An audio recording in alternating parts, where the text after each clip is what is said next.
ఊసరవెల్లి సిగ్గుపడేలా Gandhi. Serilingampally MLA Arekapudi Gandhi చెరలో బందీ అయిన ప్రభుత్వ భూమి. 1000 కోట్ల సీలింగ్ భూమిని మింగేసిన శేర్లింగంపల్లి ఎమ్మెల్యే. పార్టీ మారింది ప్రజల సొమ్ము మింగేందుకేనా? ప్రజాప్రతినిధి ముసుగులో భారీ కుంభకోణానికి తెరలేపిన గాంధీ. నాటి ప్రభుత్వం లాగిన మొటేషన్ నేటి ప్రభుత్వం ఎలా సాధ్యమైంది? గాంధీకి అనుకూలంగా చక్రం తిప్పిన అధికారులు ఎవరు? కోట్ల రూపాయల ప్రభుత్వ స్థలాన్ని కొల్లగొట్టడంలో అతడే సాటి. కుటుంబ సభ్యుల పేరుతో ప్రభుత్వ స్థలం కైంకర్యం. 12 ఎకరాలు అధికారికంగా చేజిక్కించుకొని మరో 30 ఎకరాలకు ఎసరబెట్టిన ఎమ్మెల్యే. ముఖ్యమంత్రి సారు, మీ ఎమ్మెల్యే చేస్తున్న ఘనకార్యాలు చాలా చూడండి సారు.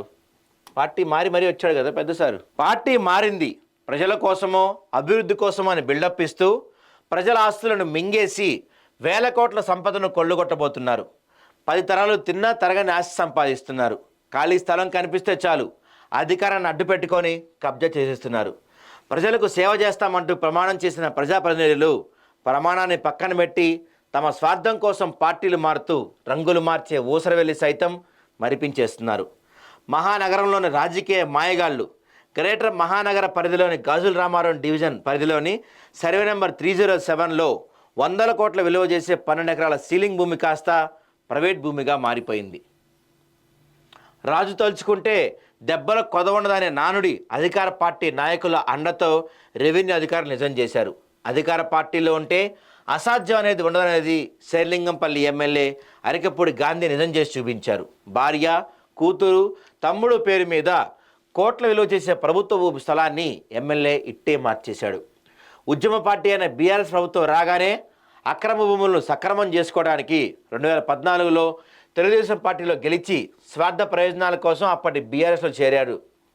బీఆర్ఎస్ ప్రభుత్వంలో అధికారులను అడ్డం పెట్టుకొని అనేక అక్రమాలకు తెరలేపాడు. అనంతరం 2023లో కాంగ్రెస్ పార్టీ అధికారంలోకి రాగానే బీఆర్ఎస్ పార్టీలో గెలిచి అక్రమాలు సక్రమం చేసుకోవడానికి కాంగ్రెస్ పార్టీలో చేరటం జరిగింది.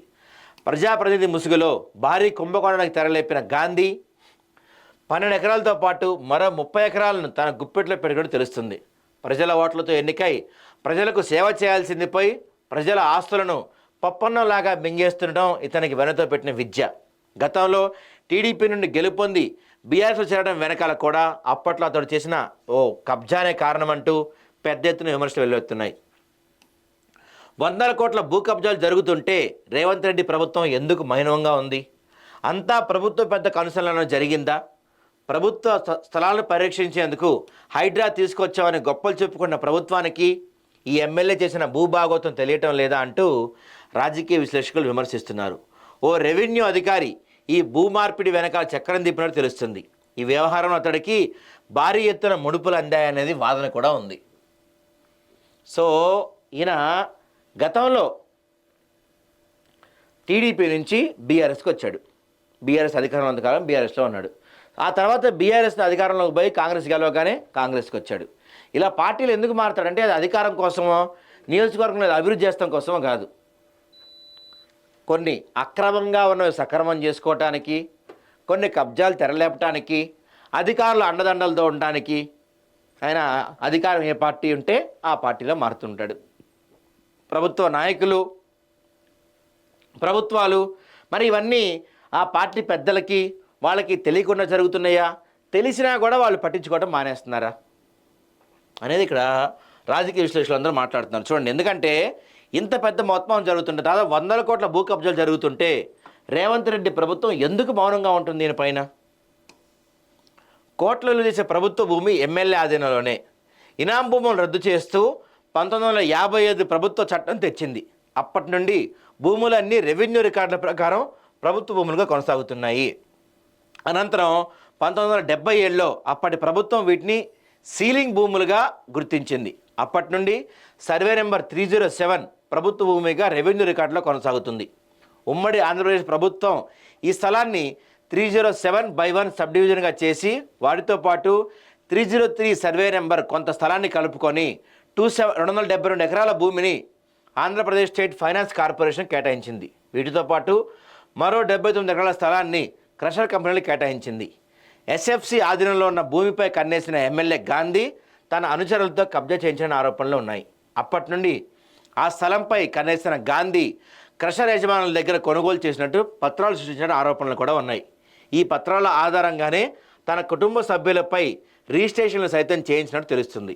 అరకపూడి శ్యామలాదేవి పేరు మీద 307/A సర్వే నెంబర్లో 2 ఎకరాలు, నందితా గాంధీ పేరు మీద 307/A/2 సర్వే నెంబర్లో 2 ఎకరాలు, అరకపూడి కోటేశ్వరరావు పేరు మీద 307/A/1 సర్వేలో 1.20 ఎకరాలు, అరకపూడి ప్రవీణ్ కుమార్ పేరు మీద 307/A/4 సర్వే నెంబర్లో 2 ఎకరాలు, అరకపూడి స్వర్ణకుమారి పేరు మీద 307/A/5 సర్వే నెంబర్లో 12 గుంటలు, అరకపూడి రాజేంద్ర ప్రసాద్ పేరు మీద 307/A/3 సర్వే నెంబర్లు 8 గుంటలు, దండమూడి సామ్రాజ్యం పేరు మీద 307/A/6 సర్వే నెంబర్లో 1 ఎకరం, 307/A/7 సర్వే నెంబర్లో 1 ఎకరం కోట్లు విలువ చేసే ప్రభుత్వ స్థలాన్ని పలహారంలాగా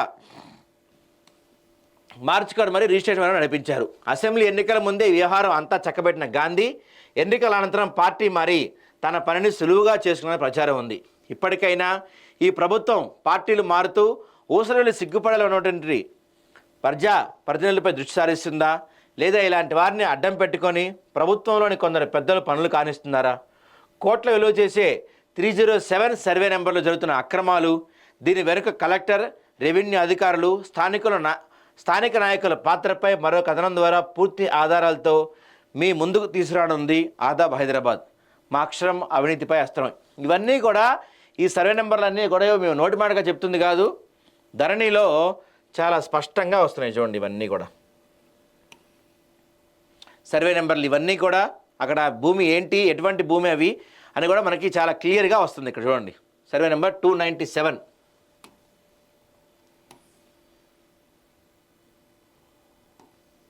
ఇక్కడ ఇది 307/A శ్యామలాదేవి పేరు మీద రిజిస్టర్ అయ్యి ఉంది. ఇక్కడ దీంట్లో ఉందా 307/1. ఇది చూడండి, చాలా క్లియర్గా రాసింది గవర్నమెంట్ ల్యాండ్స్ అని. 307/1 ఇది గవర్నమెంట్ ల్యాండ్, ప్రభుత్వ భూమి, నేచర్ ఆఫ్ ల్యాండ్, ప్రభుత్వ భూమి ఇది ఇప్పుడు. కానీ వాళ్ళ పేరుతో రిజిస్టర్ అయిపోయి ఉంది. అక్కడ 307 మొత్తం వీళ్ళ పేరుతో రిజిస్టర్ అయ్యి ఉంది చాలా క్లియర్గా. ఇక్కడ చూడండి, మనం ఇదంతా కూడా ఏదో ఇందాక మీకు అన్నా కదా, ఏదో నోటి మాట చెప్పింది కాదు, ధరణిలో మనం పూర్తి ఆధారాలతో సహా సేకరించి 307లో ఇవన్నీ ఏవేంటి, ఎలాంటి భూములు ఇవేంటి అని చెప్పి మనం చాలా స్పష్టంగా ఇక్కడ చూపించిన ప్రయత్నం జరిగింది. సో ఈయన పార్టీ మారే ప్రతిసారి కూడా ఏదో ఒక పెద్ద టెండర్ పెట్టే పార్టీ మాట్లాడు తప్ప ప్రజల కోసం ఏదైనా చేద్దామనో, ప్రజా ప్రయోజనాల కోసం ఏదైనా చేద్దామనో కాదు. మరి ఎంత జరుగుతున్నా ఆయన టీడీపీ నుంచి బీఆర్ఎస్కి వచ్చాడు, బీఆర్ఎస్లో కొన్ని 100 కోట్ల స్కాములు చేశాడు. బీఆర్ఎస్ నుంచి ఇప్పుడు కాంగ్రెస్కి వచ్చాడు, కాంగ్రెస్ రాకముందే కొన్ని పనులు చక్కబెట్టుకొని కాంగ్రెస్లోకి వచ్చాక వాటిని లైన్ చేసుకుంటున్నాడు.